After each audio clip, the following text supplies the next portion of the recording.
Hello everyone, my name is Samuel, and I'm the host of the 51st Parallel podcast. Today I'm sitting here with Aya, and that's basically it. Now you may wonder why this introduction is so short and probably not that entertaining, amusing, or humorous as it usually is. Frankly, I don't know much more about this person than you do. She's a mystery to me as well.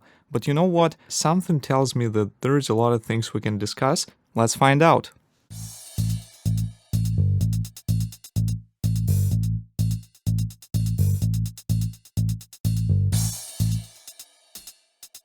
Hello, Samuel. Thank you so much for inviting me to your podcast. I'm really happy to be here and to record this episode.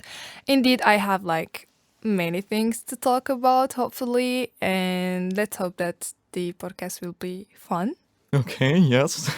Hello, Aya, and welcome to the podcast. So, probably the first thing I wanted to ask you is the question about your studies. So, what do you study here?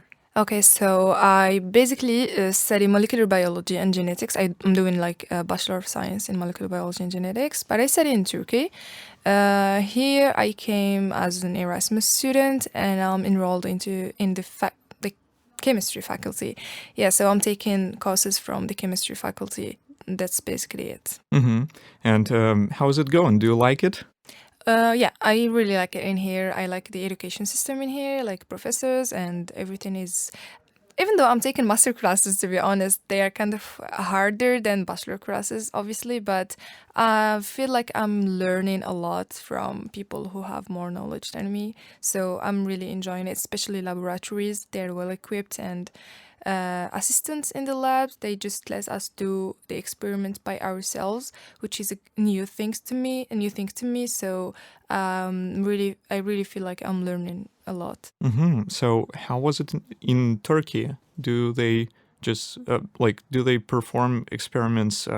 Do teachers perform experiments and students just watch? Well, not really like that, but assistants usually perform the experiment and we have to repeat it, but they stay with us to show us step by step what to do. Uh-huh. So kind of we are guided and we do it blindly. We don't really know what are we mixing together. Mm-hmm. We just mix things together and get the results at the end. But here, what I like the most is that we have the manual instructions and you just do it. So you have really to know what are you doing in order to perform in a good way the experiment. Okay. Well, since you like it, that's good then. Yeah, that's great. I really like it. I'm happy about that. Okay. And what led you to this choice of specialty? Well, actually, when I was in high school, I was really obsessed with diseases and biology in general. So I always like to know the problem, the cause of certain diseases, and I try to analyze it and read the pathways leading to that disease and try to find, how we can cure it. So biology, it's something that I always liked, and especially in our final exam of the high school, we had some clinical cases, so really important stuff to study in biology, and I enjoyed doing that. So I spent the whole year just trying to understand how certain medicines work, how certain drugs work, how we can prevent such and such disease, and I liked it. So I thought, why not doing a bachelor in biology? But to be honest, in my first year of uni, I didn't study biology. Okay, Yeah. What was it then? I studied engineering. Yeah. Okay. I had we talked about these schools in which we study for 5 years. So I was in my first year. It's called preparatory year, but we study 11 subjects from math to analysis, algebra, physics, etc. So, but I didn't felt in my element, so it was really far away from what I wanted. I struggled that year, but I passed and I froze my semester. So that I knew I would go to Turkey to do the molecular biology and genetics thing. Yeah, that's it. Okay. You know what? Probably we need to give the listeners some context. Okay, because you're from Algeria. Oh yeah. Yeah. I didn't mention that. Yeah. I'm from Algeria originally, and I moved to Turkey for my studies, and here I'm in Poland doing exchange, semester of exchange. Yeah. Okay, so basically the frozen semester was in Algeria, right? Yes, so Okay. the engineering Now school it's was more in clear. Algeria. And I moved from that to Turkey to pursue the biology degree. Okay, very well. And how was it different? I mean, like comparing Turkey and Algeria, was it different? In terms of studies? Yeah. Basically. Okay, so actually in Algeria it was harder. First, because it wasn't what I wanted to study. Second, because like the program of studies was really crowded, so it's really tiring and exhausting. And because sometimes the condition of studying is not really as good as it is in Turkey. So I kind of think it's harder. It was harder in Algeria than in Turkey. Then when I moved to Turkey, since I'm really enjoying the thing, I do it with no pressure. I study like with ease. So I think it was really better. It was the best decision I took to change my field. Well, that's very good. You know that the other day I talked to someone and to Yannick. He was here on the podcast and he told me one thing that the probably one of the worst things is when people are not like when they're somewhere in the middle between like satisfaction and dissatisfaction, when they're like, okay, yeah, probably I should continue doing that, although I don't like it that much. And probably the best advice here is to just move and try doing something new. Exactly. You just don't need to stay stuck in the middle. You just need to take the decision and move. It's either to change the thing or you just stick to it and do it in the best way you can do it. For me, I was really into this situation because I was like, maybe I should stay for like it's 5 years. I will finish and move to another country maybe and do something else. So I was really hesitating. I was like, maybe I will lose this year. It will be hard. Like it's a whole year. I was stuck and not thinking clearly. And then I just was like, yeah, it's just 1 year. It's better you lose 1 year rather than losing 5 years to start from the beginning all over again. So I just took the decision and was like, okay, that year was lost, but I learned from it. I learned to work under stress and learned a lot of hard topics. And yeah, I just moved on and went to pursue the new thing again. That's very good. Let's talk a little bit more about Turkey. Okay. What was, let's say, okay, what surprised you, let's say, and how was it, like, overall, this experience? And still, you're going to return to Turkey soon, so what can you say about this country? Okay, so about Turkey. I really liked my stay in Turkey. First of all, I chose it because it was really close in terms of culture and traditions, etc., to Algeria. So I didn't feel like I don't know. I didn't really feel the difference.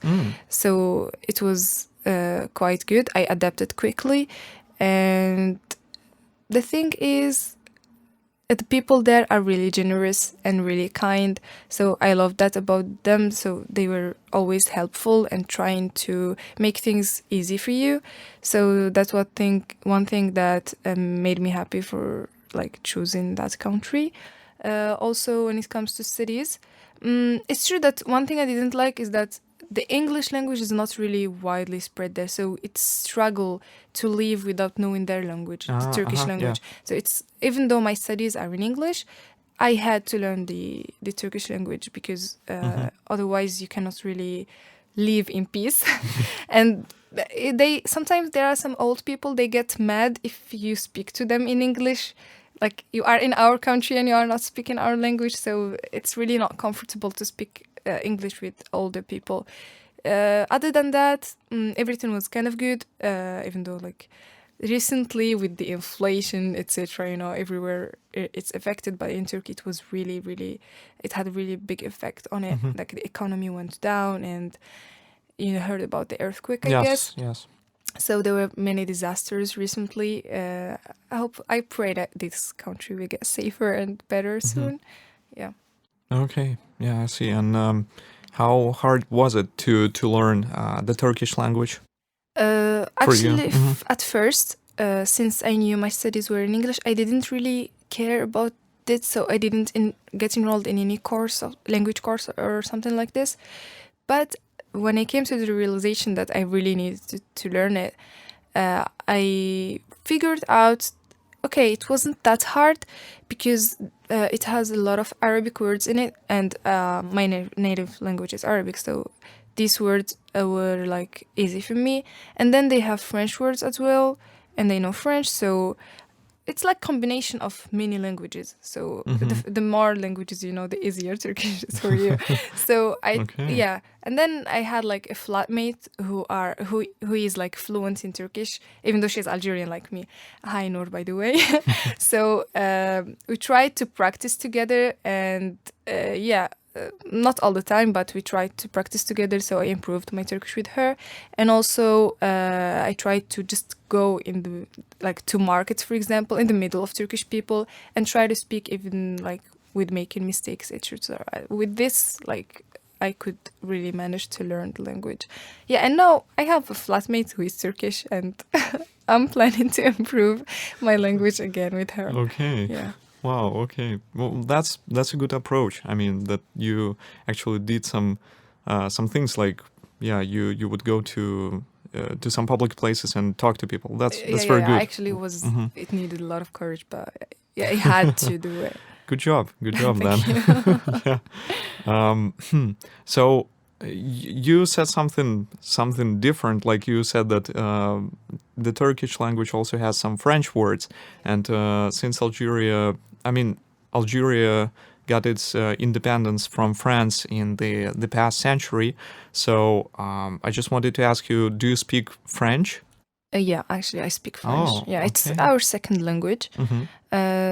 Many people in Algeria speak it, even though recently English is more Common common there? than Mhm. English, than French, sorry. Mhm. But I guess everyone should at least know a few words in French. So because France colonized Algeria for like 132 years, so it's not that easy to get rid of the French. Yeah, sure. Yeah. Mhm. And some people say, oh, it's bad, you shouldn't know French, it's the language of the enemy, I don't know. But I don't see it this way. For me, I speak French and I see it as an extra language for me. It's not like, oh, the language of enemies or something. It's like learning any other language. So an extra language is always a good thing. Yeah, Yeah. agreed. Mhm. Yeah. Okay, and do you know any of the, okay, let me ask you this question about some, should I call it a nation? Yeah, it is a nation of Berber people, right? Oh, In yeah. Algeria. Oh, you And they have idea speak about that. Amazigh, Amazigh, if I'm yeah. not mistaken. Yeah, there are some regions in the middle of Algeria. They are called Berber or Amazigh, and in Arabic we say قبائل. Mhm. So they are kind of okay. They say they are the real inhabitant of Algeria or of the North Africa in general. So they speak different language. I really know no word in it. Oh, I know Amigues, which means Happy New Year, Oh, okay. and Azul, which means hi. Mm. That's all I know. Yeah, but basically they speak Arabic and they speak French, and they speak their language. Recently, like the new generation, they don't really conserve their Oh, traditions but language. Mhm. most of them they're trying to. But the old people, they don't speak Arabic. They only speak Amazigh and French, maybe sometimes. But there's no like conflict between them and the other Algerians. They're together. I don't know, in a good way. Okay, so yeah, they get a long way. Exactly. Oh, They well. always we are all Algerians, even though they have their own flag, Mhm. which is different than the Algerian flag. But it's like they put it with the Algerian flag, just to say that we are Amazigh and we are proud to be Amazigh. So, and this caused no problem, I guess, to That's the very nation. good. Yeah. Yeah. And by the way, they have this interesting alphabet, I'd say. Oh yeah, Looks I cool. actually don't know nothing about it. I see it like Chinese. It's kind of a hard thing. Okay. Last year, during COVID, 2 years ago, there was some fires in the region, in the Kabylie region, Amazigh region, and like everyone from every other region in Algeria just came to give help, and it was really appreciated by them. And seeing these pictures of helping each other really gave a good image about the country. Mhm. Wow, that's great. Yeah. And also, I wanted to ask you something about Arabic. Can you understand some people from other countries which are around you? Like, first of all, have you met anyone from, let's say, I don't know, okay, you have some tension in the relationship between you and Morocco, but have you met someone from there? Of course. Okay, can you In understand them? Of course, we speak this the exact same Uh-huh, language. We and okay. Morocco. Even though our Arabic is not pure Arabic, is a mixture of Arabic and other languages. Yeah. So, and Moroccan people, they speak exactly like the Algerian people. When I was in Algeria, I never met Moroccans, but when I moved to Turkey, I had Moroccan friends, like Esma and Anwar. Hi. So they were really great, and we really, I don't know, we like to hang out together, etc.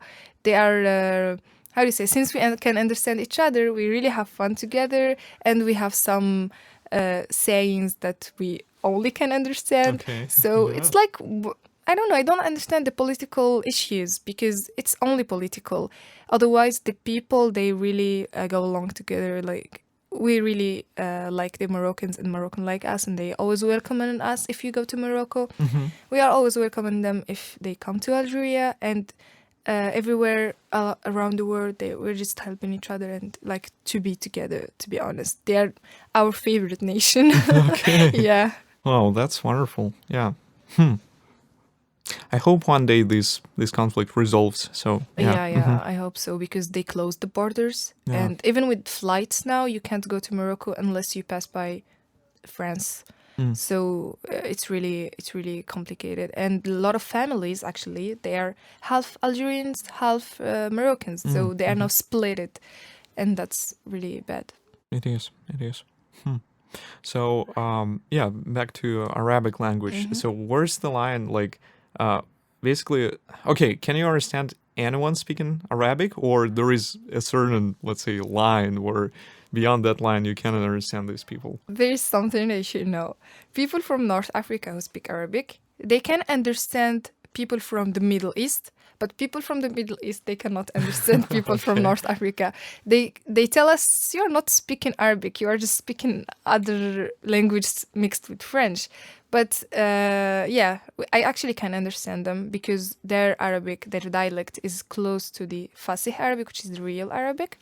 So yeah, I met a lot of people from like Jordan, from Syria, from Palestine, in Turkey. There are many of them there, and I have a lot of friends, like Arabic friends, and yeah, there's no problem. We can understand each other. I speak with them with their Arabic actually because they can't understand me, and yeah, I can understand it. Wow, that's great. Is there anything you would recommend visiting in Algeria?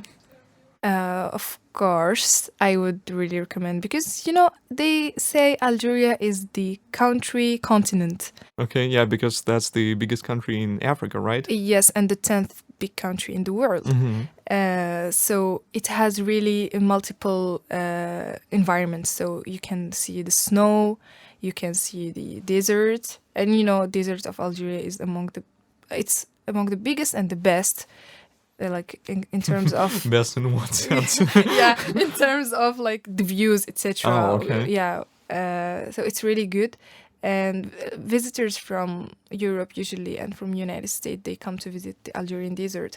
So you can see desert, snow, and you have like green nature, and then you have like hot places, and you have the sea because you have a long coast. So it's really diverse, and I would recommend to visit it, even though they are not really helping the tourism in the country. So it's really hard to get the visa. That's first. And they are not really providing enough hotels for tourists.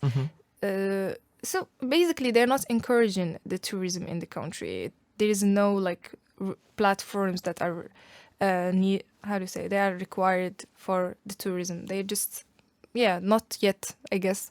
They haven't opened Algeria for tourism yet. But recently, a lot of influencers and social media activists, they just showing the good sides of the countries, and they promoting the tourism. Very good. Oh, one thing good about Algeria. Okay. the food. Okay.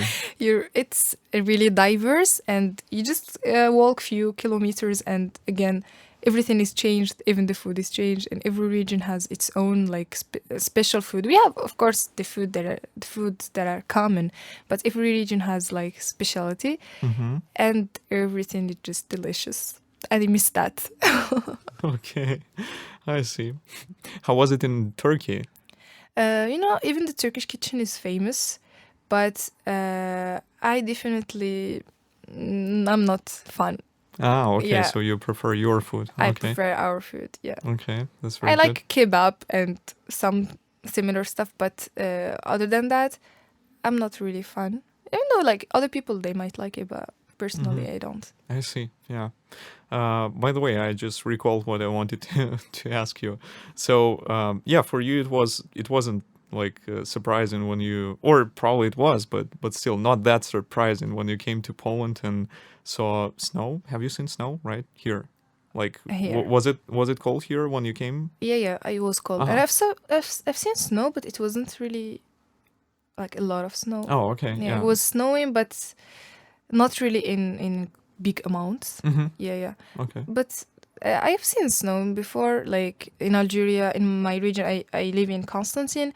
It's in the east of Algeria, and every winter it's like snowing so heavy. Like if you see pictures, you think it's Europe, but it's Algeria. As I said, you have snow and you have the desert, so it's a good mix combination. So, and in Turkey, in Istanbul as well, like 2 years ago or 1 year ago, I guess 1 year ago, it was snowing so hard. I don't know if you heard about it, but they even had to close the airport and to delay flights. So when I came here, I was surprised not to see snow. Oh yeah, Yeah. actually, yeah, because of course, like, yeah, sorry, like, I meant like here in general, like in Poland, yeah, Yeah. but here in Wrocław, yeah, we don't have that much snow in winter. Yeah, I expected It's it to true. be more snowy, but it wasn't. But it's good. To be honest, I prefer the sunny weather. So I can't wait for sun to come back. We have some sun these days, but it's not really. Don't worry, it will become warmer. So Yeah, soon. hopefully. No, for sure. For sure. I can guarantee. Okay. I've lived here for like, I mean, in this region, let's say, for my 20 years. So Oh, yeah, great. every time it changes. I promise. Great, because it's really beautiful when it's sunny, but when it's dark, I just don't feel like going out. Yeah, Yeah. sure. The reason why I asked this question was because some people were actually very surprised, coming here, especially some people from like Central Africa. When I talked to them, it was shocking. Like one person even said that when he felt this cold, he couldn't even believe that that's like natural cold. He thought that probably, it's just air conditioning or something. So yeah, for some people, it's definitely shocking. I also course. went to one like hiking trip in the mountains, and while here in Wrocław we don't have snow, in the mountains, of course, there is like a thick layer of snow in the winter usually. So there was one guy, he was from like central part of India. He was so sure that it will be fine, although he saw snow just 2 times in his life. So yeah, in the end it was fine, but during the hike it was, I could see he's struggling. Oh, So yeah. I can see, because I had also friends who never seen snow before, like a friend of mine from Syria, I guess. So the first time she saw the snow, we were in Turkey, and she was like so jumping from the happiness, like, "Oh my God, snow!" Yeah. So I really liked to watch her reaction back then, so I can see. Yeah, let me just show you something, because I just recall that probably it was, when was it? A couple of days ago, March 28th, 2 days ago. Like when I sent my mom the photo of like our university, and the trees are just blooming Pink, with these pink flowers. She sent me their photo. This is in Belarus? Yeah, it's in my- Belarus, so oh my God, you can see that's the real different. winter. Yeah, that is, and I mean, every year we have these. So yeah, for me it was also a little bit surprising when I moved to Wrocław. It's just just such a warm city. So yeah, But I don't mind. Yeah. It's good. Yeah, I because guess. sometimes snow will like be an obstacle for you to live in a good way. So Yeah, you'd be like, just staying home. Yeah. yeah, that's true. Um, okay, and speaking of Poland, can you name some differences here, like comparing to, of course, like Turkey and Algeria? Okay. One thing that I need to mention is why university starts at 7:30 in the morning. Okay. Yeah, so basically it's the first time in my life I live that, like waking up early, okay, but the university starts at 7:30. That was like shocking for me. Also, I needed to say something. I had something to say and I forgot. The language is hard. Hmm.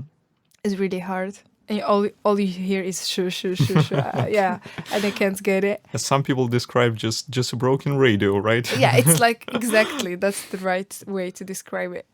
And um, yeah, people actually respect the lights outside. Yeah, sometimes the cars are stopping and the people are stopping. They're just waiting for the light. And other like in Turkey or in Algeria, they just if the car stops, you just pass. You don't wait for the light or something. Okay. So yeah, that was surprising as well. And other than that, I just like it. People are nice. I Mhm. mean, they were welcoming.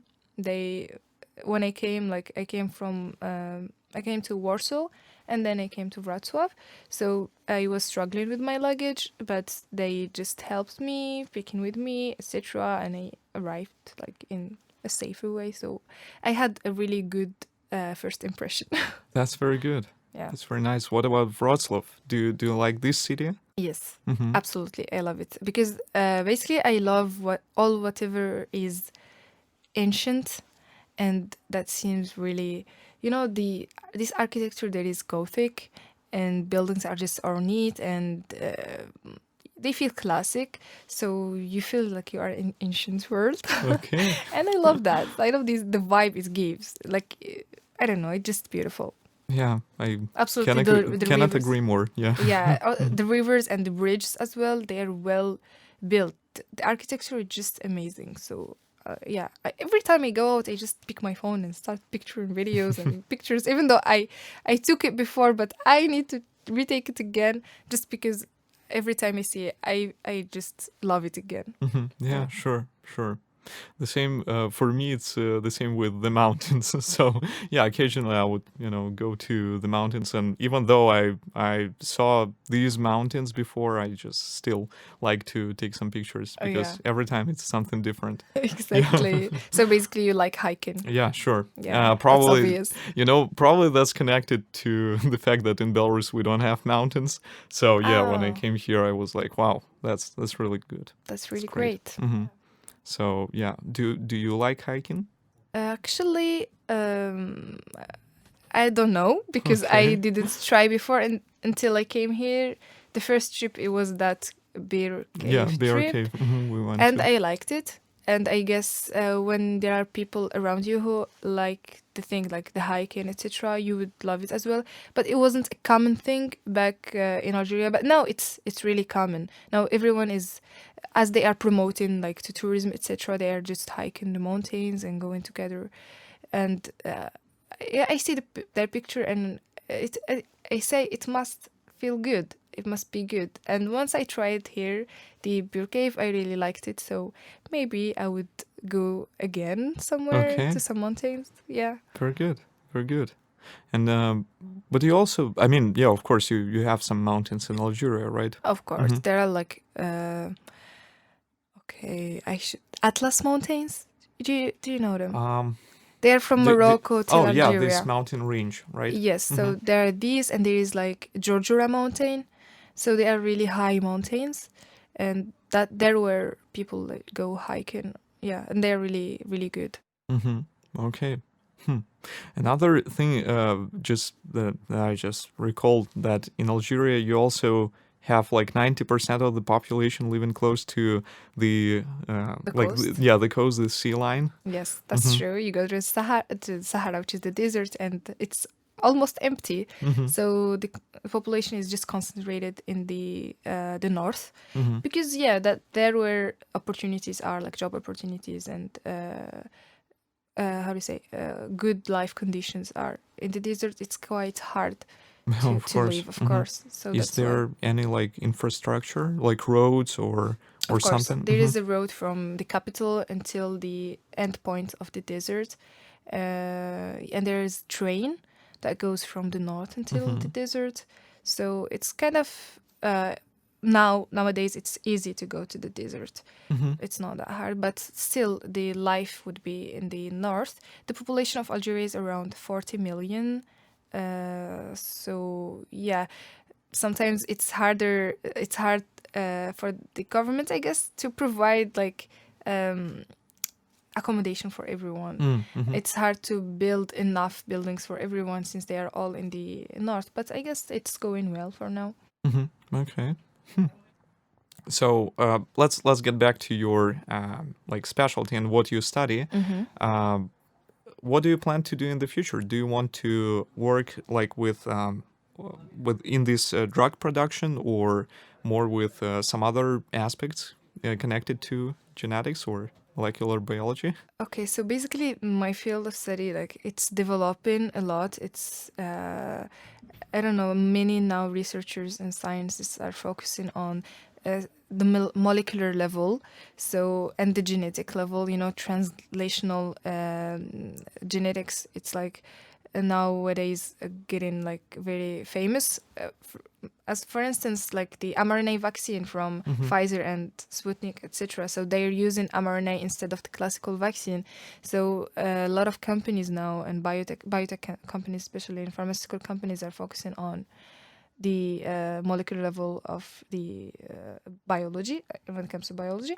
So for me, for now, like I don't really have a clear vision, but by finishing like this year, I can say that I'm more into what is cancer biology and the treatment of cancer.